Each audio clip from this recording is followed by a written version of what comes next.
So let's say from a retail point, you have a credit card portfolio, which is an asset for the bank, and you have a housing loan portfolio. So clearly the credit card portfolio is unsecured. So it's a bigger risk to the bank. Housing loan portfolio, there's a land. So obviously when you try to allocate capital to cover these in case of issue, you'll have to allocate more capital for credit cards, whereas you have to allocate less capital for housing loans, because the risk weight that you will use for housing loans are lower than the credit card guys. So example, in a situation like this, when currently you are worried about bad loans, if I have the product head on consumer lending, which I used to be some time ago, and my colleague who's, let's say, secure asset-based lending walks in, I am under pressure these days because I am in a high-risk asset for the bank. So what the banking system, if you go to and search on a topic called Basel. Basel is the regulation framework for liquidity and stability of the banking system, especially it came after the financial crisis. They come to consensus of how the bank should manage the risks in the banks and obviously supporting with capital. So if you need to read more specifically about risk-weighted assets and the policies, you can go to Basel. There's Basel 1, 2, 3, and learn a bit about it. But the principle is that. Okay, so we got few minutes, so I want to, thanks Indika. If you want a link, I'll give more. Now, let's get to a decision that we might want to make. This is premature. So for example, retail banking based on Nadir's analysis, if you look at his slide, Nadir, if you go to slide number 16. Now slide number 16 is a great simple outlook of the different businesses. As you can see, return on risk-weighted assets are higher in retail banking, and that's how it should be, because retail banking, you and I as customers don't have high bargaining power. So banks will always charge you more, so higher margin. But also in retail, it's higher cost. More branches, more staff. So you will have to take a decision out of the X thousand staff. You will have to take a decision, okay, assumption 80% of the staff lie in retail. So take that call as assumption. So it's a high margin and high cost of operations business. So one of the strategic decisions you will do is to either come with a alliance with one of those fintech companies, because fintech companies will give you revenue at a low cost, because they will give you tech-based revenue, not based on human and branches. Now you might be able to justify that as a reduction in operational expense. So how far can you find some insights from the case study to support that? Is going to be a question mark for you. So example, if you are saying HSBC Retail will use API based tech solution from some company, let's say Apple, so or Google or someone, what does that do? It brings revenue at a marginal cost increase. That's a fact. If you go the banking route, you'll have to put branches, staff, ATMs to get one extra customer. That's the cost model. But the startup tech game reduces that. So you got to look at that from a strategic option, and how do you justify that from a cost point. So Nadir, I have an idea, tell me what you think about it. It's not perfect financial, but if I take 80% of the staff and make assumption they are from retail, your earlier slide also had like a profit per staff or cost per staff. So if I come to a cost per staff or profit per staff number for retail, we could not be pinpointing. We could justify there's potential of a 80% saving in the cost. Based on some assumptions, we can give a high level feasibility. Do you have any thoughts on that?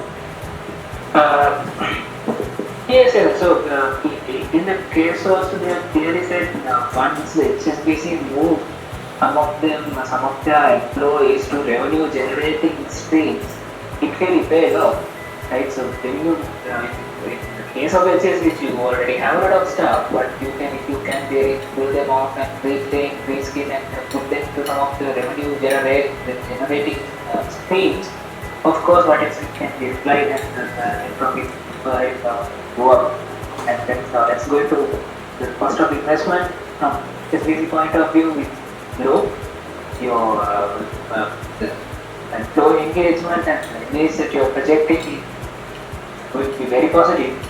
If you have But now, example, on your competitor working at HSBC, you can easily look at the revenue per employee. So if you look at, did you look? No, not yet. Neither. So if you look at a revenue per employee, and if you look at the revenue per employee for retail and wealth management, we get a number, and we can see if that number has increased or decreased over the years because we have some numbers. Now, guaranteed, when we load in Apple Pay, Google Pay, all of that is going to drive revenue without employees. So we need to make some assumption there to show how that's going to make us more profitable from a revenue point of view and from a cost point of view. Also, we can try to get some indication. I hope others are also following this. So if you yeah. Hello. Yeah. So there was a reason why I actually didn't put revenue per head, but then again, thanks a lot for bringing it up. I was looking at it from only from this point of view, but since you brought it up, I'll tell exactly why I did not put it. Yeah. But of course, that is a great metric once if you have the right controls in place. I'll tell you why. Because to us that people were more concerned about revenue. Yeah. Rather than anchoring it to the P&L. I agree. So of course, you can have a metric to increase revenue. Yes. It's a very good thing, but you have to have that control in place to make sure that the additional revenue that you bring in is coming at profit, not at a loss. Because we had close to 100 customers only for giving us money from substantial point of view. But we had a long tail of small customers which starting from last year we tried to rationalize. Yeah, that's a very valid point. Team has to start thinking on those lines now to align some financial justification for your decisions. So one strategic decision is alliances, acquisitions of tech startups. Because the tech startups problem is they don't have the reputation of a bank. While we know HSBC reputation is struggling, but they still have the industry reputation. So for a tech startup aligned with HSBC is gold. So they will be more than happy to align with that, and that's a sure suitability. Then if we justify feasibility, we have a good tick justified recommendation.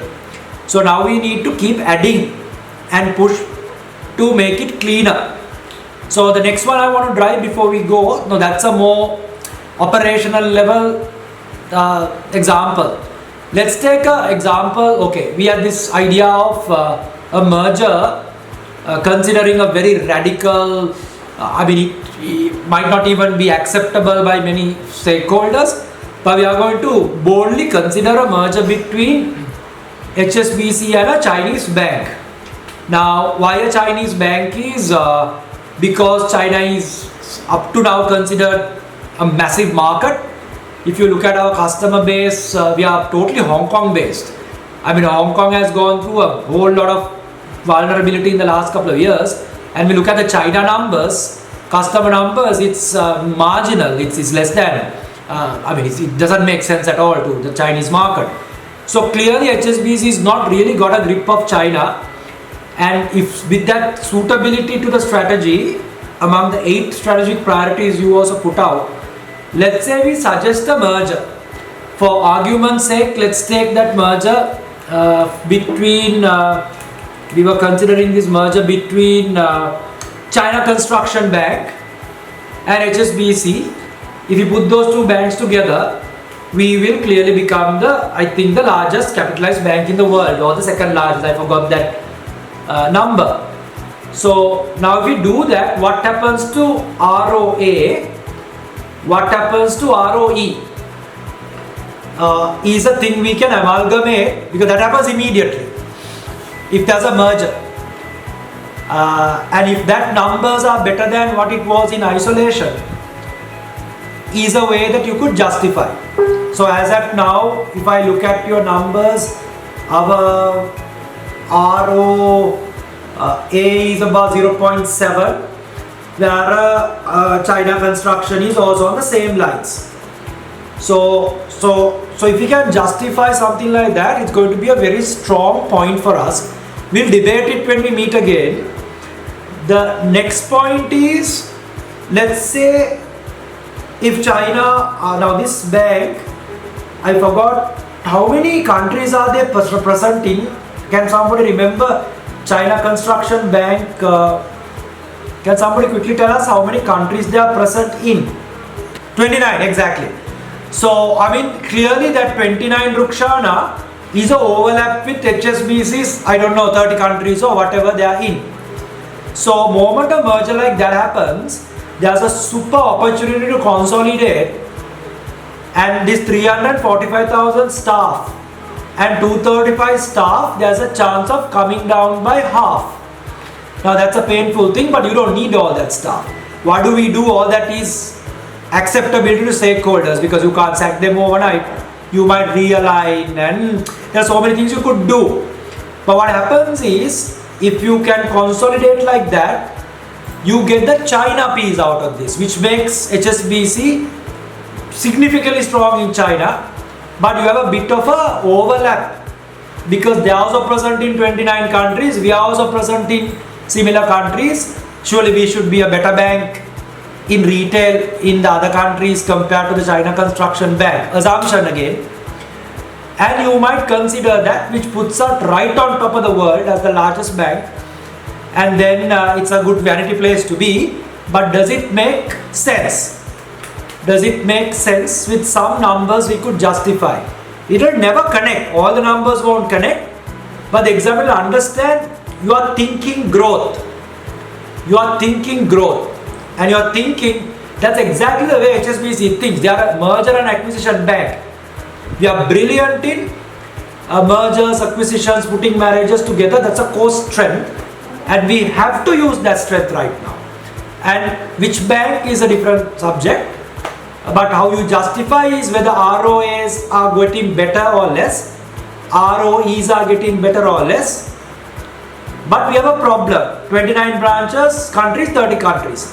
So we got to talk on those lines, and you will have a brilliant just strategic option to consider.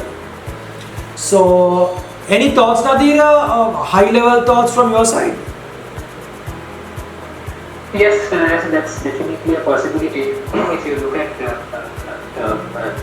even the whole capital space is left aside. Yeah. This space is global presence and brand and all of that, and relatively higher efficiency in the operations coupled up with the high capital base. Of course, it can have a lot of good synergies coming out, a lot of money. Super. That's definitely a possibility. Yeah. So if you look at the SFA test, suitability point, this will fall in place. Feasibility, we look like we can justify. This will get hammered in the board on acceptability. UK regulator won't like it. China will be worried because a large bank controlled by a British bank, there will be a lot of geopolitical issues. So US will watch it very. Yeah. Sorry. While suitability we can justify, feasibility between this discussion also we can get. make a note, guys. Acceptability regulator will have a problem because too big to fail has been a problem, and UK will not like dilution, China involvement, and then China will be worried about a British involvement. Trump will be putting a lot of pressure on the UK regulator to don't let that happen because they don't want a Chinese UK marriage like that. So we'll have to bring those in, and we'll suddenly be in the real game at HSBC strategic level. So think about that and as a big strategic option. So that's it on how to align, because there are two solid slides apart from the rest of the thinking built by Nadira. That slide that covers the overall competition, I think last week, I forgot, was it Yasita who presented a good slide on competition? Then Nadir is also presenting a slide on the SBUs.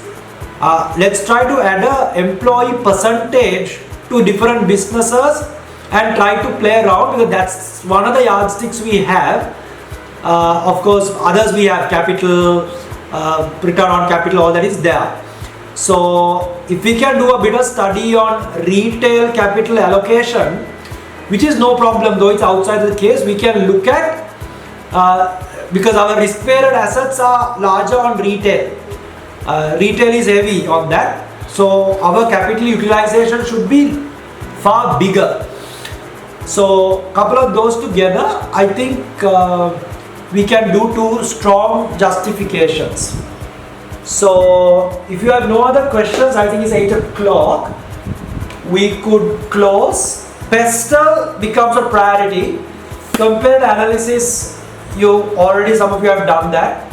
With this discussion, your strengths, weaknesses are getting stronger because you are now putting financial justification.